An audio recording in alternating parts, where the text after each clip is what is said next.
ಸ್ನೇಹಿತರೆ ಎಲ್ಲರಿಗೂ ನಮಸ್ಕಾರ. Welcome to our YouTube channel. ಮುದುಡಿದ ತಾವರೆ ಅರಳಿತು ಸಂಚಿಕೆ 15ಕ್ಕೆ ತಮ್ಮೆಲ್ಲರಿಗೂ ಸಹ ಆತ್ಮೀಯವಾದ ಸ್ವಾಗತ. ಸ್ನೇಹಿತರೆ, ಈ ಒಂದು ಕಾದಂಬರಿ ತಮಗೆ ಇಷ್ಟ ಆದರೆ ದಯವಿಟ್ಟು ಲೈಕ್ ಮಾಡಿ, ಸಬ್ಸ್ಕ್ರೈಬ್ ಮಾಡಿ, ಸಪೋರ್ಟ್ ಮಾಡಿ ಫ್ರೆಂಡ್ಸ್. ಅವಳ ಮುಖ ನಿರ್ವಿಕಾರ ಭಾವನೆಗಳಿಂದ ನೆಲೆಸಿತ್ತು. ಅವಳ ಮುಖದಲ್ಲಿ ಅದೊಂದು ಬಗೆಯ ಅಸಹ್ಯ ಶಾಂತಿ ಇತ್ತು. ಮಧು ಅವನನ್ನು ನೋಡಿ ನಕ್ಕಳು. ಚಂದ್ರಶೇಖರನಿಂದ ಅವಳ ನೋಟವನ್ನು ಎದುರಿಸಲು ಆಗಲಿಲ್ಲ. ಅವಳ ಮುಖದಲ್ಲಿ ತುಂಬಿದ ಅಸಹ್ಯ ಶಾಂತಿ ಹುಚ್ಚಿಯಂತೆ ನಗುತ್ತಿದ್ದ ನಗು ಅವನಿಗೇಕೋ ಭೀತಿ ಉಂಟಾಯಿತು. ಅವನು ತಡವರಿಸುತ್ತಾ, ಮಧು, ಇದೇನು ನೆಲದ ಮೇಲೆ ಎಂದನು. ಮಧು ನಗುತ್ತಾ, ಇನ್ನು ಅವನು ಮಲಗಬೇಕಾದದ್ದು ನೆಲದಲ್ಲೇ ಎಂದಳು. ಏನು ಹೇಳುತ್ತಿರುವೆ ಮಧು ನೀನು ಎಂದು ಗಾಬರಿಯಿಂದ ಕೇಳಿದನು ಚಂದ್ರಶೇಖರ. ನಿಮ್ಮ ಮಗ, ಆದರೆ ನೀವೆಂದೂ ಆ ರೀತಿ ಕರೆದಿರಲಿಲ್ಲ. ನಿಮಗೆ ನೋಡಲು ಅಸಹ್ಯ ಉಂಟು ಮಾಡುತ್ತಿದ್ದ ಹೆಳವ ನಿಮಗೆಂದಿಗೂ ತೊಂದರೆ ಕೊಡದಿರಲು ತನ್ನ ಜೀವನ ಯಾತ್ರೆಯನ್ನು ಮುಗಿಸಿಕೊಂಡನು. ಮಧು ನಗುತ್ತಲೇ ಇದ್ದಳು. ಚಂದ್ರಶೇಖರ ಕೋಪದಿಂದ ಹುಚ್ಚಿಯಂತೆ ನಗಬೇಡ ಮಧು ಎಂದನು. ಮಧುವಿನ ಮುಖ ಮಾತ್ರ ಗಂಭೀರವಾಯಿತು. ಅವಳ ಮುಖದಲ್ಲಿ ಇದ್ದ ಶಾಂತಿ ಮಾಯವಾಗಿ ಕಣ್ಣುಗಳಲ್ಲಿ ಯಾತನೆ ತುಂಬಿತು. ಮಧು ಮೆಲ್ಲನೆ ಮಗುವನ್ನು ಎತ್ತಿಕೊಂಡು ಮಡಿಲಲ್ಲಿ ಮಲಗಿಸಿಕೊಂಡಳು. ಶಾಂತಿಯಿಂದ ಚಿರನಿದ್ರೆಯಲ್ಲಿ ಇದ್ದ ಮಗನನ್ನು, ಪತ್ನಿಯನ್ನು ದಿಟ್ಟಿಸಿದ ಚಂದ್ರಶೇಖರನಿಗೆ ತಾಯಿಯ ಮರಣ ನೆನಪಾಯಿತು. ಹುಟ್ಟಿದ ಮೇಲೆ ಎಲ್ಲರೂ ಸಾಯಲೇಬೇಕು ಎಂದು ತನಗೆ ಉಪದೇಶಿಸಿದ ಮಧುವಿನ ಮಾತು ತಟ್ಟನೆ ನೆನಪಾಯಿತು. ಆ ಸಮಯದಲ್ಲೂ ಅವನಿಗೆ ನಗು ಬಂದಿತು. ತನ್ನ ತಾಯಿ ಸತ್ತ ದಿನವೂ ಇದೇ ರೀತಿ ಅಳದೆ ಕುಳಿತಿದ್ದ ವಿಚಿತ್ರ ಹೆಣ್ಣನ್ನು ವಿಸ್ಮಯದಿಂದ ನೋಡಿದನು. ಆದರೆ ಎರಡು ಸಂದರ್ಭಗಳಿಗೂ ಎಷ್ಟು ವ್ಯತ್ಯಾಸ!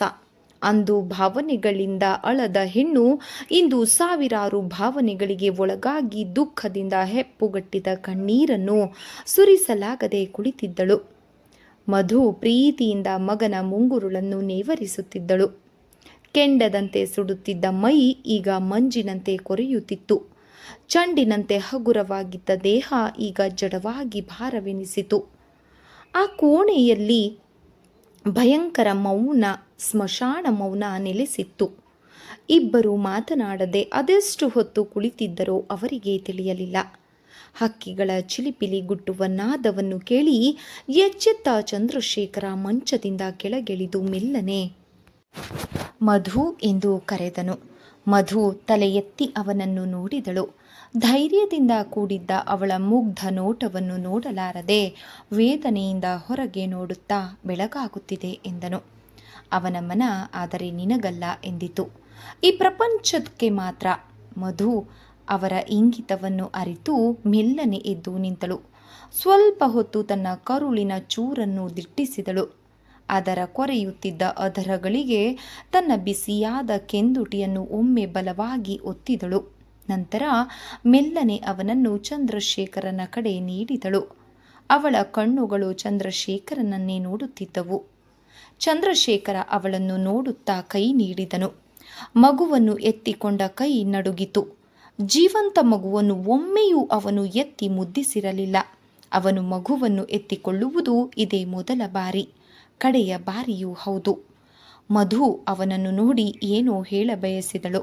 ಆದರೆ ಅವಳ ತುಟಿಗಳು ಅಲುಗಿದವು. ಆದರೆ ಮಾತು ಹೊರಡಲಿಲ್ಲ. ಚಂದ್ರಶೇಖರ್ ಮೆಲ್ಲನೆ ಹೊರಗೆ ಹೊರಟನು. ಮಧು ಅವನ ಹಿಂದೆಯೇ ಬಾಗಿಲಿನವರೆಗೂ ನಡೆದಳು. ತನ್ನದಾದ ವಸ್ತುವನ್ನು ಅವನು ತನ್ನಿಂದ ಅಪಹರಿಸಿಕೊಂಡು ಹೋಗುವಂತೆ ಭಾಸವಾಯಿತು ಅವಳಿಗೆ. ಅವನು ಕಣ್ಮರೆಯಾಗುವವರೆಗೂ ಅವನನ್ನೇ ನೋಡುತ್ತಾ ನಿಂತಳು. ನಂತರ ನಿಧಾನವಾಗಿ ಬಾಗಿಲನ್ನು ಮುಂದೆ ಮಾಡಿ ಒಳಗೆ ನಡೆದಳು. ಅಂಗಳದಲ್ಲಿ ನಿಂತು ಏನೋ ಯೋಚಿಸತೊಡಗಿದಳು. ಎದುರಿಗೆ ತೆರೆದಿದ್ದ ತನ್ನ ಕೋಣೆಯನ್ನು ನೋಡಿದಳು. ಅಲ್ಲಿದ್ದ ಮಂಚದ ಬಳಿಯಲ್ಲಿ ತೊಟ್ಟಿಲು. ಮಧು ತೊಟ್ಟಿಲನ್ನೇ ದಿಟ್ಟಿಸಿ ನೋಡಿದಳು. ಅಲ್ಲಿ ಸೂರಿ ಮಲಗಿರಬಹುದು. ಹೋಗಿ ನೋಡೋಣ ಎಂದುಕೊಂಡಳು. ಮರುಕ್ಷಣ ಚಂದ್ರಶೇಖರ ಅವನನ್ನು ಒಯ್ದ ದೃಷ್ಟಿ ನೆನಪಾಯಿತು. ಅವಳಿಗೆ ಚೀರಿ ಅಳಬೇಕು ಎನಿಸಿತು. ಆದರೆ ಮಿತಿ ಮೀರಿದ ದುಃಖದಿಂದ ಅವಳ ಮನಸ್ಸು ಕಲ್ಲಾಗಿತ್ತು. ಒಂದೇ ಸಮನೆ ಸೂರಿ ಸೂರಿ ಎಂದು ಜಪಿಸತೊಡಗಿದಳು. ಅವಳಿಗೆ ಎಲ್ಲಿ ನೋಡಿದರೂ ತನ್ನ ಮಗ ತನ್ನನ್ನು ಕರೆಯುವಂತೆ ಅರಿವಾಯಿತು. ಏನನ್ನೋ ಎತ್ತಿಕೊಳ್ಳಲು ಎರಡೂ ಕೈಗಳನ್ನು ಮುಂದೆ ಚಾಚಿದಳು. ಕ್ರಮೇಣ ಅವಳ ಕಣ್ಣುಗಳಲ್ಲಿ ಕತ್ತಲೆ ಆವರಿಸಿತು. ಮರುಕ್ಷಣ ಬಿರುಗಾಳಿಯ ಹೊಡೆತಕ್ಕೆ ಸಿಕ್ಕಿ ಬುಡ ಸಹಿತ ಮುರಿದು ಬೀಳುವ ಮರದಂತೆ ಧಪ್ಪೆಂದು ನೆಲದ ಮೇಲೆ ಉರುಳಿದಳು. ಚಂದ್ರಶೇಖರ ಹಿಂದಿರುಗಿದಾಗ ಚೆನ್ನಾಗಿ ಬೆಳಕು ಹರಿದಿತ್ತು. ಬಾಗಿಲನ್ನು ನೂಕಿದ ಕೂಡಲೇ ಅದು ತೆರೆದುಕೊಂಡಿತು. ಮೆಲ್ಲನೆ ಒಳಗೆ ಬಂದ ಅವನು ಕೆಳಗೆ ಬಿದ್ದಿದ್ದ ಮಧುವನ್ನು ನೋಡಿ ಗಾಬರಿಯಿಂದ ಅವಳ ಬಳಿ ಕುಳಿತು ಅವಳನ್ನು ಅಲುಗಿಸುತ್ತಾ ಮಧು ಮಧು ಎಂದು ಕರೆದನು. ಅವನೆಷ್ಟು ಕರೆದರೂ ಅವಳು ಮಾತ್ರ ಮಾತನಾಡಲಿಲ್ಲ. ಅವಳ ತುಟಿಗಳು ಮಾತ್ರ ಸೂರಿ ಸೂರಿ ಎಂದು ಅಳುತ್ತಿದ್ದವು. ಚಂದ್ರಶೇಖರ ಒಂದು ಕ್ಷಣ ಯೋಚಿಸಿ ತಟ್ಟನೆ ಮಗುವನ್ನು ಎತ್ತುವಂತೆ ಅವಳನ್ನು ಎತ್ತಿ ಹಾಸಿಗೆಯಲ್ಲಿ ಮಲಗಿಸಿದನು. ಸ್ವಲ್ಪ ಹೊತ್ತು ಅವಳ ಬಳಿ ಕುಳಿತಿದ್ದು ಎದ್ದು ಹೊರಗೆ ನಡೆದನು. ಮಧು ಎಚ್ಚೆತ್ತಾಗ ಸೂರ್ಯನ ಕಿರಣಗಳು ಅವಳ ಮುಖದ ಮೇಲೆ ಬಿದ್ದು ಕಣ್ಣು ತೆರೆಯಲು ಆಗಲಿಲ್ಲ. ಮೆಲ್ಲನೆ ಎದ್ದು ಕುಳಿತಳು. ತಾನು ಎಲ್ಲಿರುವೆ ಎಂದು ಅರಿಯಲು ಅವಳಿಗೆ ಸ್ವಲ್ಪ ಹೊತ್ತು ಬೇಕಾಯಿತು. ಆಕೆಯ ಬಾಯಿ ಗಂಟಲೆಲ್ಲ ಒಣಗಿತ್ತು. ಮಧು ಆಯಾಸದಿಂದ ತೇಲುತ್ತಿದ್ದ ಕಣ್ಣುಗಳಿಂದ ನೀರಿಗಾಗಿ ಸುತ್ತಲೂ ನೋಡಿದಳು. ಬಳಿಯಲ್ಲಿ ಫ್ಲಾಸ್ಕು ಮತ್ತು ಲೋಟವಿತ್ತು. ಮಧು ನಡುಗುವ ಕೈಗಳಿಂದ ಫ್ಲಾಸ್ಕನ್ನು ತೆರೆದಳು. ಬಿಸಿಯಾದ ಕಾಫಿ ಅವಳಿಗಾಗಿ ಇರಿಸಿತ್ತು. ಕಾಫಿಯನ್ನು ಲೋಟಕ್ಕೆ ಸುರಿದುಕೊಂಡು ಕುಡಿದ ಮಧುವಿಗೆ ಆಯಾಸ ಕಡಿಮೆಯಾದಂತೆ ತೋರಿತು. ಅವಳ ಕಣ್ಣುಗಳು ಮಂಚದ ಪಕ್ಕಕ್ಕೆ ಹೊರಳಿತು. ಅಲ್ಲಿ ತೊಟ್ಟಿಲು ಇರದೆ ಶೂನ್ಯವಾಗಿತ್ತು. ಮಧುವಿಗೆ ತಟ್ಟನೆ ಎಲ್ಲವೂ ಜ್ಞಾಪಕವಾಯಿತು. ಸುರಿ ಇನ್ನು ಹಿಂತಿರುಗಿ ಬರೋದಿಲ್ಲ ಎಂದು ಅರಿತು ಅವಳಿಗೆ ದುಃಖ ಉಕ್ಕಿ ಬಂದಿತ್ತು. ತನ್ನ ಪಾಲಿಗೆ ಸೂರಿ ಇಲ್ಲವಾದ. ಅವನ ನೆನಪಿಗಾಗಿ ಅವನ ತೊಟ್ಟಿಲಾದರೂ ನನ್ನೆದುರು ಇರಬಾರದೆ ಎಂದು ದುಃಖಿಸಿದಳು. ಅಬ್ಬಾ, ಈ 8 ತಿಂಗಳು 8 ನಿಮಿಷಗಳಂತೆ ಕಳೆದು ಹೋಯಿತು. ಸೂರಿ ಇಲ್ಲದ ಈ ಹಾಳು ಪ್ರಪಂಚದಲ್ಲಿ ನಾನು ಇನ್ನು ಹೇಗೆ ಬದುಕಲಿ? ಮಧು ಮಂಡಿಯಲ್ಲಿ ಮುಖ ಇರಿಸಿ ಮೌನವಾಗಿ ಕಣ್ಣೀರು ಸುರಿಸಿದಳು. ಅದೆಷ್ಟು ಹೊತ್ತು ಹಾಗೆಯೇ ಇದ್ದಳೋ ಅವಳಿಗೆ ತಿಳಿಯಲಿಲ್ಲ. ನಂತರ ಮೆಲ್ಲನೆ ಎದ್ದು ಹೊರಗೆ ಬಂದಳು. ಚಂದ್ರಶೇಖರ ಹೋಗುವಾಗ ಅಡುಗೆ ಮಾಡಿ ಸ್ನಾನಕ್ಕೆ ನೀರು ಕಾಯಿಸಿ ಇಟ್ಟು ಹೋಗಿದ್ದನು. ಕಾಸಿದ ನೀರು ಆಗಲೇ ತಣ್ಣಗಾಗುತ್ತಿತ್ತು. ಮಧು ತಲೆಗೆ ಸ್ನಾನ ಮಾಡಿ ಮತ್ತೆ ಮೊದಲಿನಂತೆ ಮಲಗಿದಳು. ಸಂಜೆ ಚಂದ್ರಶೇಖರ ಮಧುವಿನ ಕೋಣೆಗೆ ಬಂದನು. ಮಧು ಆಗಲೇ ಕಣ್ಣು ಮುಚ್ಚಿ ಮಲಗಿದ್ದಳು. ಆದರೆ ಮುಚ್ಚಿದ ಕಣ್ಣುಗಳಿಂದ ನೀರು ಹರಿಯುತ್ತಿತ್ತು. ಅವಳ ಕಣ್ಣೀರು ಬಿಚ್ಚಿದ ತಲೆ ಕೂದಲು ಹಾಗೂ ದಿಂಬನ್ನು ನೆನೆಸಿತ್ತು. ಚಂದ್ರಶೇಖರ ಮಾತನಾಡದೆ ಹೊರಗೆ ಹೋದನು.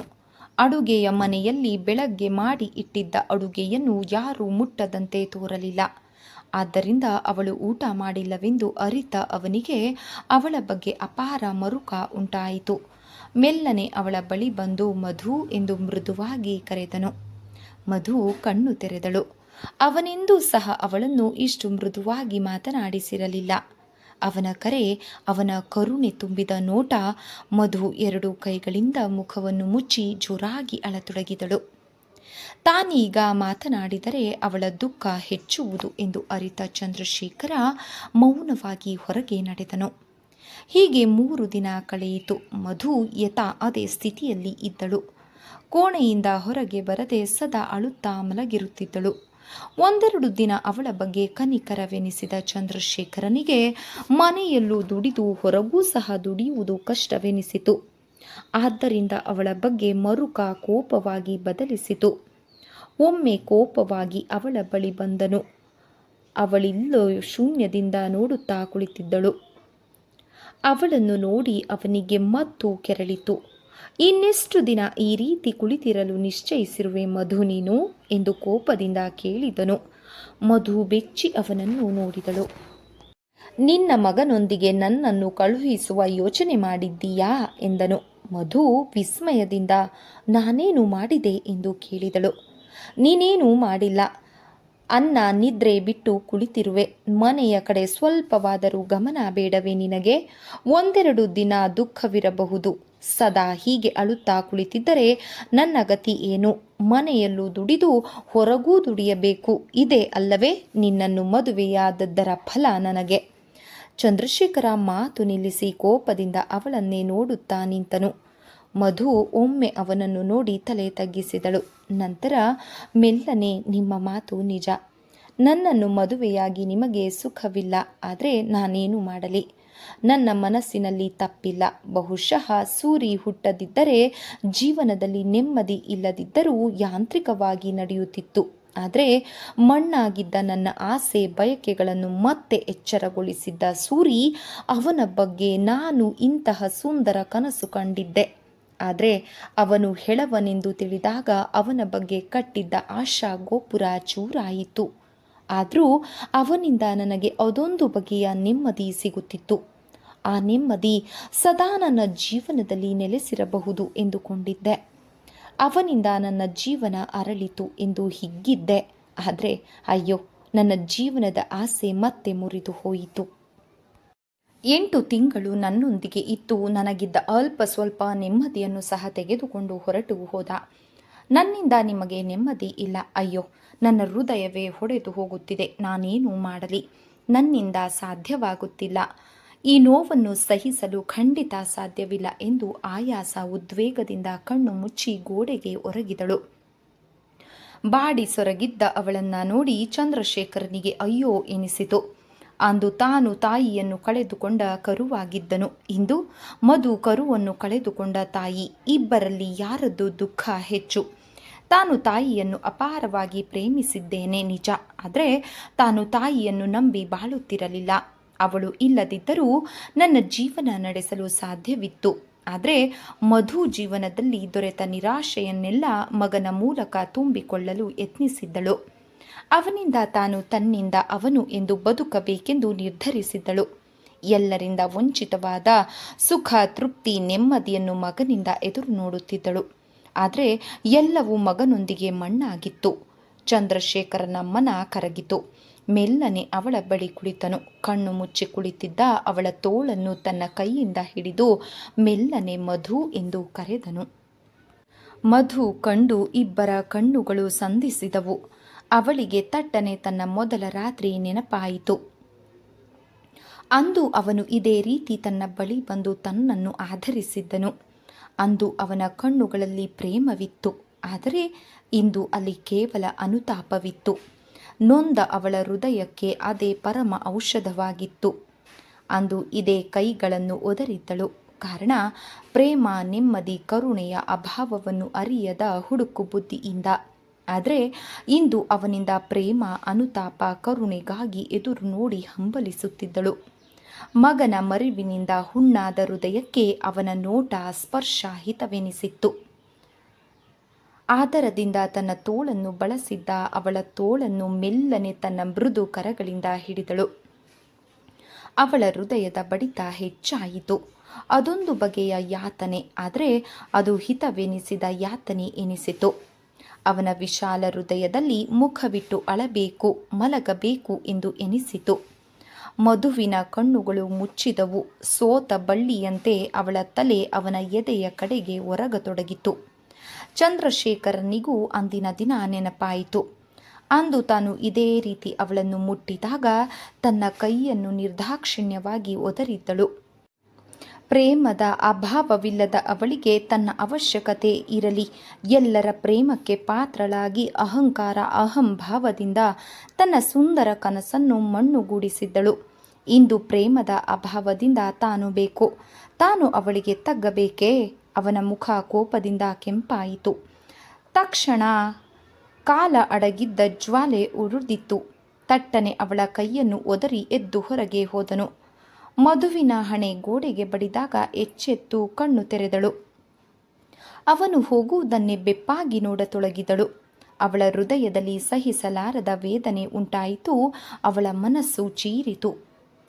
ಸಾಧ್ಯವಿಲ್ಲ, ಒಮ್ಮೆ ಒಡೆದು ಹೋದ ನನ್ನ ಸಂಸಾರ ಮತ್ತೆ ಒಂದುಗೂಡಲು ಸಾಧ್ಯವಿಲ್ಲ. ನನ್ನ ಜೀವನದ ಕನ್ನಡಿ ಎಂದೋ ಒಡೆದು ಹೋಯಿತು. ತಾನು ನಡೆಸುವ ಬಾಳು ಅರ್ಥರಹಿತವಾದದ್ದು. ನನ್ನ ಪಾಲಿಗೆ ಇದ್ದು ಇಲ್ಲವಾದ ತಂದೆ, ತಾಯಿ, ಅಣ್ಣಂದಿರು, ನೆಮ್ಮದಿ ಕೊಡುತ್ತಿದ್ದ ಮಗನಿಲ್ಲ, ಪ್ರೀತಿಸುತ್ತಿದ್ದ ಅತ್ತೆ ಇಲ್ಲ, ಸದಾ ಕಣ್ಣೆದುರು ನನ್ನ ಬಳಿಯಲ್ಲೇ ಇರುವ ಪತಿ ನನ್ನಿಂದ ದೂರ, ಬಹಳ ದೂರ ಇರುವರು. ಅಯ್ಯೋ, ಅವರ ಬಳಿ ಹೋಗಲು ನನ್ನಿಂದ ಈ ಜನ್ಮದಲ್ಲಿ ಸಾಧ್ಯವಿಲ್ಲ. ನಾನು ಯಾರಿಗೂ ಬೇಡವಾದವಳು. ನನ್ನ ದೇಹ ಕೇವಲ ಭೂಮಿಗೆ ಭಾರವಾದದ್ದು. ಮಧು ದಿಂಬಿನಲ್ಲಿ ಮುಖವಿಟ್ಟು ಬಿಕ್ಕಿ ಬಿಕ್ಕಿ ಅತ್ತಳು. ಅವಳಿಗೆ ಹೃದಯ ತಲೆ ಸಿಡಿದು ಹೋಗುವಷ್ಟು ಯಾತನೆ ಆಗುತ್ತಿತ್ತು. ಏನಪ್ಪ ಶೇಖರ್, ನಿನಗೆ ನೀನೇ ಮಾತನಾಡುತ್ತಿರುವೆ. ಹಾಸಿಗೆಯಲ್ಲಿ ಮಲಗಿ ತನಗೆ ತಾನೇ ಗೊಣಗುತ್ತಿದ್ದ ಚಂದ್ರಶೇಖರನ ಬೆನ್ನಿನ ಮೇಲೆ ಬಲವಾಗಿ ಗುದ್ದಿದನು ಅರುಣ್. ಚಂದ್ರಶೇಖರ ಬೆಚ್ಚಿ ಅವನನ್ನು ನೋಡಿ, ಓ ನೀನಾ, ಬಾರಯ್ಯ ಕುಳಿತುಕೋ ಎಂದು ಎದ್ದು ಕುಳಿತನು. ಅರುಣ್ ನಗುತ್ತಾ ಅವನ ಬಳಿ ಕುಳಿತನು. ಏನಯ್ಯ ಸಮಾಚಾರ? ಮಗುವಿಗೆ ಏನೋ ಜ್ವರವಂತೆ, ನಿನ್ನೆ ರಾತ್ರಿ ಮೈಸೂರಿನಿಂದ ಬಂದೆ ಎಂದನು. ಎಲ್ಲ ತಣ್ಣಗಾಯಿತು ಎಂದನು ಚಂದ್ರಶೇಖರ. ಏನು ತಣ್ಣಗಾಯಿತೋ? ಅರ್ಥವಾಗದೆ ಕೇಳಿದನು ಅರುಣ್. ಚಂದ್ರಶೇಖರ ನಗುತ್ತಾ ಮಗುವಿನ ಜ್ವರ ಎಂದನು. ಏನು ಹೇಳುವೆ, ವಾಸಿಯಾಯಿತೇ ಎಂದನು. ಹೌದು, ಇನ್ನೆಂದಿಗೂ ಜ್ವರ ಬರುವ ಭಯವಿಲ್ಲ. ಅದೇನು ಬಿಡಿಸಿ ಹೇಳೋ ಮಾರಾಯ, ಅಸಹನೆಯಿಂದ ಕೇಳಿದನು ಅರುಣ್. ಮಗುವಿನ ಕತೆ ಮುಗಿದು ಹೋಯಿತು ಅರುಣ್. ಶೇಖರ್, ಏನು ಹೇಳ್ತಿದ್ದೀಯಾ? ಅರುಣ್ ಬೆಚ್ಚಿ ಕೇಳಿದನು. ಹೇಳೋದೇನಿದೆ, ನನ್ನ ಮಗ ಮಣ್ಣಾದ, ನಿಧಾನವಾಗಿ ನುಡಿದನು ಚಂದ್ರಶೇಖರ. ಶೇಖರ್, ನನ್ನಿಂದ ನಂಬಲು ಸಾಧ್ಯವಾಗುತ್ತಿಲ್ಲ. ಎಷ್ಟು ಶಾಂತವಾಗಿ ಹೇಳುತ್ತಿದ್ದೀಯೋ. ಮಗು ಹೋಗಿ ಎಷ್ಟು ದಿನವಾಯಿತು? ಮಧು ಎಲ್ಲಿ? ಒಂದೇ ಉಸಿರಿಗೆ ಕೇಳಿದನು ಅರುಣ್. ಅವನು ಹೋಗಿ 4 ದಿನವಾಯಿತು. ಆ ಮೂದೇವಿ ಊಟ ನಿದ್ರೆ ಬಿಟ್ಟು ಅಳುತ್ತಾ ಕುಳಿತಿದ್ದಾಳೆ. ಇವಳನ್ನು ಕಟ್ಟಿಕೊಂಡ ತಪ್ಪಿಗೆ ಈಗ ನಾನು ಅಳಬೇಕಾಗಿದೆ. ಮನೆಯಲ್ಲೂ ನಾನು ದುಡಿಯಬೇಕು, ಹೊರಗೂ ಸಹ ನಾನೇ ದುಡಿಯಬೇಕು. ಅಸಮಾಧಾನ ಕೋಪವನ್ನೆಲ್ಲ ಹೊರಗೆ ಹಾಕಿದನು ಚಂದ್ರಶೇಖರ. ಓಹೋ, ಅದಕ್ಕೆ ಅವಳನ್ನು ಬೈತಾ ಮಲಗಿದ್ದೀಯಾ? ಅದಿರಲಿ, ಮಧು 4 ದಿನದಿಂದ ಊಟ ಮಾಡಿಲ್ಲವೇ? ಅಕ್ಕರೆಯಿಂದ ವಿಚಾರಿಸಿದನು ಅರುಣ್. ಇಲ್ಲ, 4 ದಿನದಿಂದ ರಾತ್ರಿ ಹಗಲು ಆ ಜಾಗ ಬಿಟ್ಟು ಕದಲಿಲ್ಲ. ಮಲಗಿದ್ದಲ್ಲೇ ಮಲಗಿದ್ದಾಳೆ, ಸದಾ ಅಳು. ಛೇ ಎಂದು ಮೊದಲಿಸಿದನು ಅವನು. ಅರುಣ್ ಎದ್ದು, ಸರಿ, ನಾನು ಹೋಗಿ ಮಧುವನ್ನು ನೋಡುತ್ತೇನೆ ಎಂದು ಮಧುವಿನ ಕೋಣೆಯ ಕಡೆ ನಡೆದನು. ದಿಂಬಿನಲ್ಲಿ ಮುಖವನ್ನು ಮುಚ್ಚಿಕೊಂಡು ಅಳುತ್ತಿದ್ದಳು. ಮಧು ತಲೆ ಎತ್ತಿ ಅವನನ್ನು ನೋಡಿ ಡಾಕ್ಟರ್ ಎಂದು ಚೀರಿ ಹೃದಯವೇ ಒಡೆದು ಹೋಗುವಂತೆ ಅಳತೊಡಗಿದಳು. ಅರುಣ್ ಪ್ರೀತಿಯಿಂದ ಅವಳ ಮುಖ ಎತ್ತಿ, ಅಳಬೇಡಮ್ಮ ಮಧು ಎಂದನು. ಮಧು ಅವನ ಕೈಯನ್ನು ಬಿಗಿಯಾಗಿ ಹಿಡಿದು, ಅಯ್ಯೋ ಡಾಕ್ಟರ್, ನನಗೆಂತ ಮೋಸ ಮಾಡಿಬಿಟ್ರಿ ನೀವು. ಈ ಸಮಯದಲ್ಲಿ ನಿಮಗೆ ಊರಿಗೆ ಹೋಗಬೇಕಾಗಿತ್ತೇ? ನಿಮಗೆ ನಾನೇನು ಮಾಡಿದ್ದೆ? ನನ್ನ ಸೂರಿಯನ್ನು ನನ್ನಿಂದೇಕೆ ಕಿತ್ತುಕೊಂಡಿರಿ ಡಾಕ್ಟರ್? ನನ್ನ ಕರುಳಿನ ಕುಡಿಯನ್ನು ಬಲಿ ತೆಗೆದುಕೊಂಡು ನಿಮಗೇನು ಸಿಕ್ಕಿತು? ಅಯ್ಯೋ ನನ್ನ ಸೂರಿ, ನನ್ನ ಮಗ. ಅಯ್ಯೋ ಡಾಕ್ಟರ್, ನಾನಿನ್ನೇನು ಮಾಡಲಿ? ಮಧು ಹಣೆಯನ್ನು ಚಜ್ಜಿಕೊಂಡು ಆವೇಶದಿಂದ ಹುಚ್ಚಿಯಂತೆ ವರ್ತಿಸಿದಳು. ಅರುಣ್ ಅವಳ ಕೈ ಹಿಡಿದು ತಡೆದನು. ಅವಳನ್ನು ಆ ಸ್ಥಿತಿಯಲ್ಲಿ ನೋಡಿದ ಅವನಿಗೆ ಅಪಾರ ವೇದನೆಯಾಯಿತು. ದಯವಿಟ್ಟು ಅಳಬೇಡಮ್ಮ ಮಧು ಎಂದನು. ಮಧು ಸುಸ್ತಾಗಿ ಬಳಲಿ ಆಸರೆ ತಪ್ಪಿ ಬಿದ್ದ ಬಳ್ಳಿಯಂತೆ ಸೊರಗಿ ಹಾಸಿಗೆಯಲ್ಲಿ ಒರಗಿದಳು. ಅರುಣ್ ಅವಳ ಮುಖದ ಮೇಲೆ ಬಿದ್ದ ಕೂದಲನ್ನು ಹಿಂದೆ ಸರಿಸಿದನು. ಅವನಿಗೆ ತಟ್ಟನೆ ರಾಗಿಣಿಯೊಂದಿಗೆ ಕಾನ್ವೆಂಟಿಗೆ ಹೊರಟಿದ್ದ 8 ವರ್ಷದ ಮಧುವಿನ ಮುಖ ನೆನಪಾಯಿತು. ಬಿಳಿ ನೀಲಿಯ ಮೊಳಕಾಲಿನವರೆಗೂ ಲಂಗ ತೊಟ್ಟು ತಂಗಿಯೊಂದಿಗೆ ಮುದ್ದಾಗಿ ಆಂಗ್ಲದಲ್ಲಿ ಮಾತನಾಡುತ್ತಿದ್ದ ಅವಳ ಮುದ್ದು ಮುಖವನ್ನು ನೋಡಿದರೆ ಅರುಣನಿಗೆ ಮುದ್ದು ಉಕ್ಕಿ ಬರುತ್ತಿತ್ತು. ಬೇಕೆಂದು ಮುಂಭಾಗದ ಕೂದಲನ್ನು ಕತ್ತರಿಸಿ ಹಣೆಯ ಮೇಲೆ ಬೀಳುವಂತೆ ಮಾಡಿದ್ದರು. ಕೂದಲನ್ನು ಹಿಂದೆ ತಳ್ಳುತ್ತಿದ್ದನು. ಆಗ ಅವಳು ಕೋಪದಿಂದ ಅವನನ್ನು ಹಿಡಿದು ಹೊಡೆಯುತ್ತಿದ್ದಳು.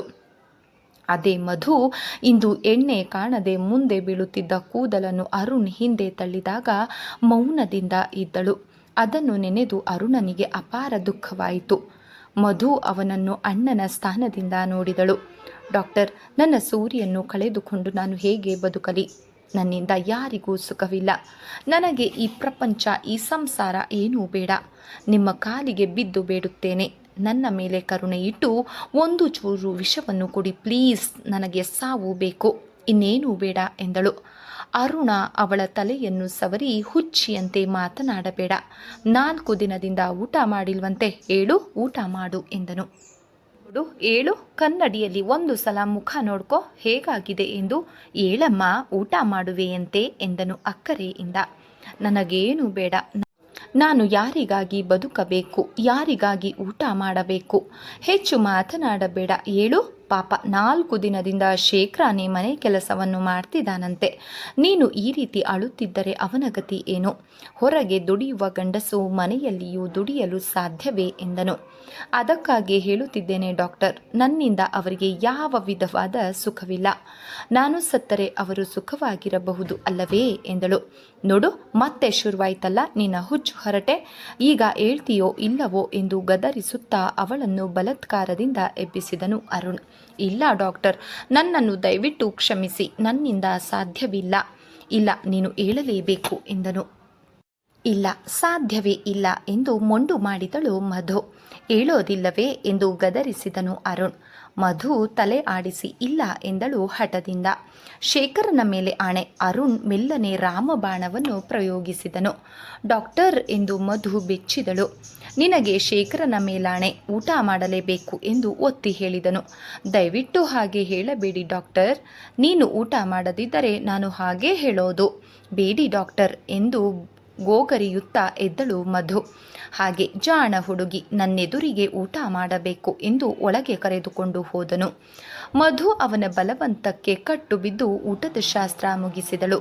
ನಂತರ ಅವಳಿಗೆ ಒಂದು ಮಾತ್ರೆಯನ್ನು ಕೊಟ್ಟು ಇದನ್ನು ತಿನ್ನು ಎಂದನು. ನನಗೇಕೆ ಮಾತ್ರೆ? ನನಗೇನಾಗಿದೆ? ಇದು ಇಲ್ಬಾ, ಹೇಳ್ತೇನೆ, ಯಾರಿಗೂ ಹೇಳಬೇಡ ಎಂದು ಅವಳ ಕಿವಿಯಲ್ಲಿ, ನಿನಗೆ ಸಾಯಲು ಆಸೆ ಅಲ್ಲವೇ? ಇದು ವಿಷ ಎಂದನು. ನಿಜವಾಗಿಯೂ? ಮಧು ಕಣ್ಣು ಅರಳಿಸಿ ಕೇಳಿದಳು. ಹೌದು ಮಧು. ಸಂದೇಹದಿಂದ ಅವನನ್ನು ನೋಡಿದಳು. ಅರುಣ್ ನಗುತ್ತಾ, ಸಾಯಲು ಸಿದ್ಧಳಾದವಳಿಗೆ ಯಾವ ಮಾತ್ರೆಯಾದರೆ ಏನಂತೆ ಎಂದು ಕೇಳಿದನು. ಮಧು ಮರು ಮಾತನಾಡದೆ ಮಾತ್ರೆಯನ್ನು ನುಂಗಿ ನೀರು ಕುಡಿದಳು.